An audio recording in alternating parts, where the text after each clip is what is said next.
আপনি জানেন তথ্যই শক্তি।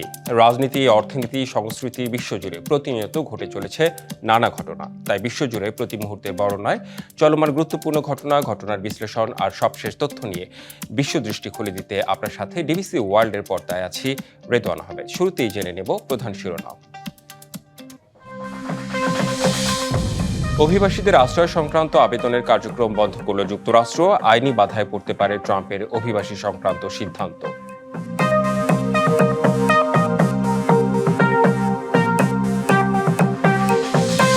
গাজা লেবাননের পর সিরিয়ার দক্ষিণাঞ্চলে ইসরায়েলি হামলায় নিহত ১৩, ধ্বংসস্তূপে আটকা বহু মানুষ।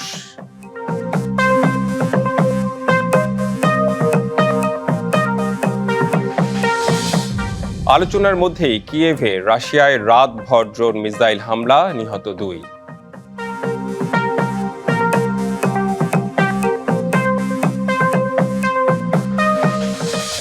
দেখছিলেন সংবাদ শিরোনাম, এবার জানাবো খবরের বিস্তারিত। অভিবাসীদের আশ্রয় সংক্রান্ত আবেদনের কার্যক্রম বন্ধ ঘোষণা করেছে যুক্তরাষ্ট্র। এর আগে তৃতীয় বিশ্বের সব দেশ থেকে অভিবাসী নেওয়া বন্ধের ঘোষণা দেন দেশটির প্রেসিডেন্ট ডোনাল্ড ট্রাম্প। ওয়াশিংটন ডিসিতে ন্যাশনাল গার্ডের ২ সেনাকে গুলির ঘটনার জেরে এই সিদ্ধান্ত নেয় যুক্তরাষ্ট্র। দ্বিতীয় মেয়াদে ক্ষমতায় বসার পরেই অবৈধ অভিবাসীদের বিরুদ্ধে কঠোর অবস্থানে আসেন মার্কিন প্রেসিডেন্ট ডোনাল্ড ট্রাম্প। অভিবাসীদের গণহারে ফেরত পাঠানো, শরণার্থী গ্রহণের সংখ্যা ব্যাপকভাবে কমানো এবং মার্কিন ভূখণ্ডে জন্ম নেওয়া শিশুদের স্বয়ংক্রিয়ভাবে নাগরিকত্ব পাওয়ার অধিকার বাতিলের উদ্যোগ নেন তিনি।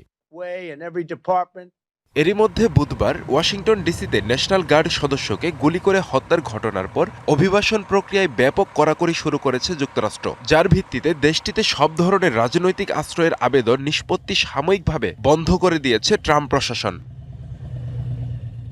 ইউএস সিটিজেন অ্যান্ড ইমিগ্রেশন সার্ভিসের পরিচালক জোসেফ এডলো সামাজিক যোগাযোগ মাধ্যম এক্সে জানান, সব বিদেশির সম্পর্কে নিরাপত্তা যাচাই সর্বোচ্চ নিশ্চিত না হওয়া পর্যন্ত আশ্রয় সিদ্ধান্তের কার্যক্রম বন্ধ থাকবে।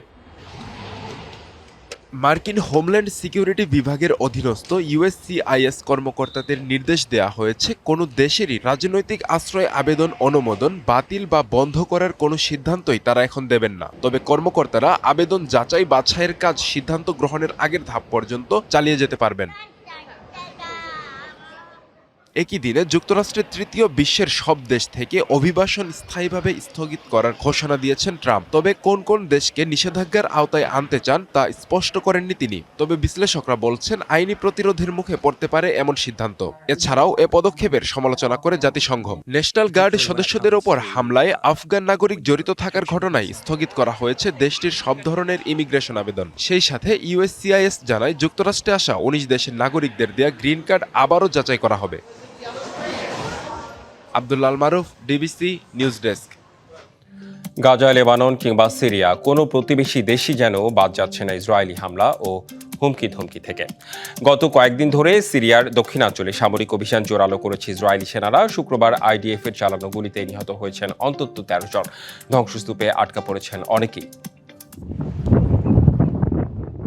গত বছরের ডিসেম্বরে প্রেসিডেন্ট বাশার আল আসাদ সরকারের পতনের পরই সিরিয়ার গোলান মালভূমিতে নিজেদের আধিপত্য আরও বিস্তৃত করে ইসরায়েল। দখলে নেয় সেখানকার বাফার জোন এলাকা। এরপর থেকে ধারাবাহিকভাবে সিরিয়ার দক্ষিণাঞ্চলে বিমান হামলা চালিয়ে আসছে আইডিএফ। কয়েক মাস কিছুটা বিরতি থাকলেও আবার উত্তপ্ত হয়ে উঠেছে এই অঞ্চলের পরিস্থিতি। সরাসরি সামরিক অভিযান চালাচ্ছে ইসরায়েলি বাহিনী। এরই মধ্যে স্থানীয় সময় শুক্রবার রাতে রাজধানী দামেস্কের বেট জিন গ্রামে অভিযান চালায় নেতানিয়াহু বাহিনী। বসত বাড়িতে ঢুকে বাসিন্দাদের লক্ষ্য করে চালানো হয় গুলি। পাশাপাশি কোথাও কোথাও করা হয় বিমান হামলা। তারা আমাদের এলাকাগুলোতে ট্যাঙ্ক ও কামান নিয়ে প্রবেশ করে হামলা চালিয়েছে। দেখতেই পাচ্ছেন আমাদের বাড়িঘর, গাড়ি সব শেষ করে দেওয়া হয়েছে। হামলার পরও ওই এলাকার আকাশে টহল দিচ্ছে ইসরায়েলি ড্রোন। আতঙ্কে ঘর ছেড়েছেন বহু পরিবার। এদিকে স্থানীয় হাসপাতালগুলোতে বাড়ছে হতাহতদের ভিড়। মধ্যরাতে কোনো কিছু বুঝে ওঠার আগেই তারা গুলিবর্ষণ করলো। কয়েকজন বাসিন্দাকে জোর করে ধরেও নিয়ে যায় ইসরায়েলি সেনারা। হামলা ও অভিযানের কথা স্বীকার করেছেন ইসরায়েলের প্রধানমন্ত্রী বেনিয়ামিন নেতানিয়াহু। তার প্রশাসনের দাবি, সীমান্ত এলাকা নিরাপদ রাখার পাশাপাশি ওই অঞ্চলে অবস্থিত ড্রুজ জাতিগোষ্ঠীকে সুন্নি সম্প্রদায়ের কাছ থেকে রক্ষা করতে এ অভিযান চালানো হচ্ছে। যদিও এ নিয়ে ইসরায়েলি প্রশাসনের বিরুদ্ধে এখন পর্যন্ত কোনো মন্তব্য করেননি দেশটির president Ahmed al Sharaa. Hasna Akter, DBC news desk. গাজায় যুদ্ধ থামলেও অবসান ঘটেনি ফিলিস্তিনিদের জীবন যুদ্ধের। অঞ্চলটি জুড়ে বাসিন্দাদের আয়ের উৎস না থাকায় থমকে আছে অর্থনীতির চাকা। তারপরও ছোট ছোট ব্যবসা আবারও চালু করার চেষ্টা চালিয়ে যাচ্ছেন সর্বহারা বাসিন্দারা। জাতিসংঘ বলছে, যুদ্ধের ক্ষতি এতই গভীর যে আন্তর্জাতিক সহায়তা ছাড়া গাজার পুনর্গঠন প্রায় অসম্ভব। একের পর এক ভেঙে পড়া ইট, পাথর আর কংক্রিটের স্তূপ দেখে বোঝার উপায় নেই এটি একসময় ছিল ডেজার্ট পণ্য তৈরির প্রতিষ্ঠান আল আরেসের কারখানা। যুদ্ধের আগে যেখানে 200-এরও বেশি কর্মীর হাতে প্রতিদিন তৈরি হতো আইসক্রিম, বিস্কুট আর চকলেট, এখন এটি কেবলই বহন করছে ধ্বংসের চিহ্ন। কারখানাটির কর্ণধার তাহা আল মাকাদমা 2 বছরের যুদ্ধে সার্বিকভাবে ক্ষতিগ্রস্ত হওয়া ব্যবসায়ীদের একজন। তিনি জানেনই কোথা থেকে আবার ঘুরে দাঁড়াবেন।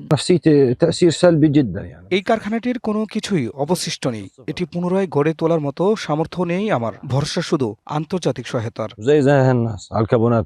এদিকে অন্য এলাকার হাইফা বেকারিও মিশে গেছে মাটির সাথে। তবুও ধ্বংসস্তূপের নিচ থেকে পুরনো যন্ত্রপাতি উদ্ধার করে চলছে মেরামতের চেষ্টা। এখানে প্রতিদিন 4000-এর বেশি রুটি তৈরি হয়। চেষ্টা করছি বেকারিটিকে আবারও চালু করার। জাতিসংঘ বলছে 2024 সালে ফিলিস্তিনের অর্থনীতি সংকুচিত হয়েছে 30%। 1972 সালের পর সবচেয়ে বড় পতন এটি।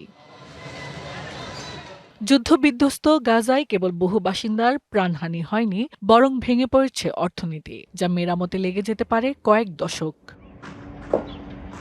Hasna Akter, DBC news desk. Bharat পাকিস্তানের সম্পর্ক দীর্ঘদিন ধরেই উত্তেজনাপূর্ণ। সাম্প্রতিক সময়ে দুই দেশের ভেতরেই জঙ্গি তৎপরতা বেড়ে যাওয়ায় আবারও প্রশ্ন উঠেছে, কার্যত কি দুই দেশ প্রক্সি সংঘাতের দিকেও এগোচ্ছে? সীমান্ত পরিস্থিতি, আঞ্চলিক সন্ত্রাসী গোষ্ঠীগুলোর সক্রিয়তা আর রাজনৈতিক উত্তেজনা এই প্রশ্নকে আরও বেশি প্রাসঙ্গিক করে তুলেছে। ভারত ও পাকিস্তান দুই দেশেই সাম্প্রতিক মাসগুলোতে নিজেদের ভেতরে জঙ্গি তৎপরতা মোকাবিলায় সতর্ক অবস্থানে রয়েছে। ভারতের রাজধানী দিল্লি থেকে শুরু করে ব্যস্ত নগরীগুলোতেও নিরাপত্তা জোরদার করা হয়েছে। পাকিস্তানের ইসলামাবাদেও উচ্চ সতর্কতা জারি থাকে সব সময়। উভয় দেশেই বিভিন্ন গোষ্ঠীর হামলার হুমকির মুখে রয়েছে বলে নিরাপত্তা বাহিনী দাবি করে আসছে। কাশ্মীর অঞ্চলে বিচ্ছিন্ন জঙ্গি ঘটনার পটভূমিতে ভারত নিয়মিত অভিযোগ তোলে সন্ত্রাসীরা সীমান্ত পেরিয়ে আসে। পাকিস্তান এই অভিযোগ অস্বীকার করে দাবি করে এসব স্থানীয়ভাবে তৈরি উত্তেজনা। অন্যদিকে পাকিস্তানের ভেতরেও নিরাপত্তা চ্যালেঞ্জের মুখে, বিশেষ করে টিটিপি বা তেহরিক ই তালেবান পাকিস্তান, যারা গত কয়েক বছরে পাকিস্তানের বিভিন্ন এলাকায় হামলার প্রচেষ্টা চালিয়েছে বলে দাবি করা হয়। এই গোষ্ঠীর তৎপরতা পাকিস্তান আফগান সীমান্তকে আরও উত্তেজনাপূর্ণ করে তুলেছে। আফগানিস্তানের ভেতরে সক্রিয় বিভিন্ন উগ্রবাদী গোষ্ঠীর কারণে পাকিস্তান আফগান সম্পর্কেও বারবার উত্তেজনা দেখা দিয়েছে। একে কেন্দ্র করে সীমান্তে সংঘর্ষ, বাণিজ্য বন্ধ, এমনকি কূটনৈতিক টানাপোড়েনও তৈরি হয়েছে। সীমান্তে অনুপ্রবেশ, গুলি বিনিময়, ড্রোন তৎপরতা, এসব অভিযোগ ও পাল্টা অভিযোগকে কেন্দ্র করে ভারত ও পাকিস্তানের মধ্যে অবিশ্বাস আরও গাঢ় হয়েছে। অনেকের মতে সরাসরি যুদ্ধের সম্ভাবনা কম হলেও প্রক্সি ধাঁচে যুদ্ধের মাধ্যমে প্রতিপক্ষকে দুর্বল করার কৌশলের দিকেই এগুচ্ছে দুই দেশ। দক্ষিণ এশিয়ার পারমাণবিক শক্তিধর দুই দেশের উত্তেজনা নিয়ে বরাবরই উদ্বিগ্ন পুরো বিশ্ব। এখন বড় প্রশ্ন, কূটনৈতিক সংলাপ কি প্রক্সি উত্তেজনা কমাতে পারবে, নাকি জঙ্গি তৎপরতা আর সীমান্ত রাজনীতি আবারও দুই দেশকে সংঘাতের দিকে ঠেলে দেবে? খান মোহাম্মদ মুকুল, ডিবিসি নিউজ ডেস্ক। একদিকে চলছে শান্তি আলোচনা, অন্যদিকে চলছে পাল্টাপাল্টি হামলা। ইউক্রেনের রাজধানী কিয়েভে রাতভর রাশিয়ার ড্রোন ও ক্ষেপণাস্ত্র হামলায় 2 জন নিহত হয়েছেন, আরও 15 জন আহত হয়েছেন। কিয়েভের মেয়র ভিতালি ক্লিটসকো জানিয়েছেন, স্থানীয় সময় শুক্রবার রাত থেকে হামলার পর শহরের পশ্চিমাঞ্চলের মানুষ বিদ্যুৎবিহীন হয়ে পড়েছে। ইউক্রেনের জ্বালানি মন্ত্রণালয় জানিয়েছে, বিদ্যুৎ গ্রিডে হামলার পর 5 লাখ মানুষ বিদ্যুৎ বিচ্ছিন্ন। গত রাত থেকে ইউক্রেনের বিমান কমান্ড অঞ্চলে 12টি ড্রোন ভূপাতিত করার দাবি করেছে। এদিকে রাশিয়ার প্রতিরক্ষা মন্ত্রণালয় বলছে, তাদের বিমান প্রতিরক্ষা ব্যবস্থা 103টি ইউক্রেনীয় ড্রোন ধ্বংস করেছে। ভয়াবহ বন্যা ও ভারী বৃষ্টিপাত আর ভূমিধসে শ্রীলঙ্কা ও ইন্দোনেশিয়ায় অন্তত 371 জন নিহত হয়েছেন। ঘূর্ণিঝড় ডিট হওয়ার প্রভাবে শ্রীলঙ্কায় ব্যাপক বৃষ্টিপাতে বিভিন্ন জায়গায় ভূমিধস ও আকস্মিক বন্যা দেখা দেয়। এতে 123 জন প্রাণ হারিয়েছেন, নিখোঁজ রয়েছেন আরও 130 জন। ঘূর্ণিঝড়টি শ্রীলঙ্কাতে গত বুধবার প্রভাব ফেলতে শুরু করে। এরপর থেকে টানা বৃষ্টিতে জনজীবন বিপর্যস্ত হয়ে পড়েছে। ঘূর্ণিঝড়টি এখন ভারতের তামিলনাড়ু ও অন্ধ্রপ্রদেশের মধ্যবর্তী স্থানের দিকে এগিয়ে আসছে। অপরদিকে বন্যা ও ভূমিকম্পে ইন্দোনেশিয়ায় অন্তত 248 জন নিহত হয়েছেন। বন্যায় আক্রান্ত অঞ্চলগুলোর রাস্তাঘাট ভেঙে বিচ্ছিন্ন, যোগাযোগ ব্যবস্থাও বিচ্ছিন্ন হয়ে গিয়েছে। সবচেয়ে ক্ষতিগ্রস্ত হয়েছে সুমাত্রা প্রদেশের তাপানুলি ও আশপাশের অঞ্চল।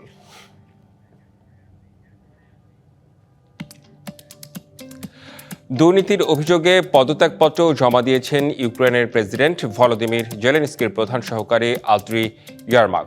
স্থানীয় সময় শুক্রবার এ তথ্য নিশ্চিত করেছেন ভলোদিমির জেলেনস্কি। এর আগে সকালে দুর্নীতি বিরোধী সংস্থাগুলো ইয়ারমাকের বাসভবনে তল্লাশি চালায়। তদন্তকারীদের সঙ্গে সম্পূর্ণ সহযোগিতার কথা জানিয়েছেন তিনি। এই ঘটনায় ইউক্রেনের শীর্ষ কর্মকর্তাদের দুর্নীতির বিরুদ্ধে অভিযানের আশঙ্কা বেড়েছে, যা জনমনে নতুন করে ক্ষোভের জন্ম দিয়েছে। এদিকে রাশিয়ার সঙ্গে চলমান যুদ্ধ বন্ধে যুক্তরাষ্ট্র ও ইউক্রেনের কর্মকর্তাদের মধ্যে নতুন প্রস্তাব নিয়ে শীঘ্রই আলোচনা হবে বলে জানিয়েছেন জেলেনস্কি। বিশ্বসঙ্গীতের কিংবদন্তি জর্জ হ্যারিসনের 24তম মৃত্যুবার্ষিকী আজ। গিটারের তার ছুঁয়েও যে শিল্পী মানুষের ব্যথা, প্রতিবাদ আর মানবতার ভাষা তুলে ধরতে পারেন, তার মতো শিল্পী ইতিহাসে বিরল। রক মিউজিকের এই মহাতারকা শুধু বিটলসের সদস্যই নন, ছিলেন মানবতার শক্তিশালী কণ্ঠস্বর। আর 1971 সালে বাংলাদেশের জন্য বিশ্বের দরজা খুলে দিয়ে তিনি প্রমাণ করেছিলেন, সঙ্গীতেও হতে পারে মানবতার সর্বশ্রেষ্ঠ শক্তি।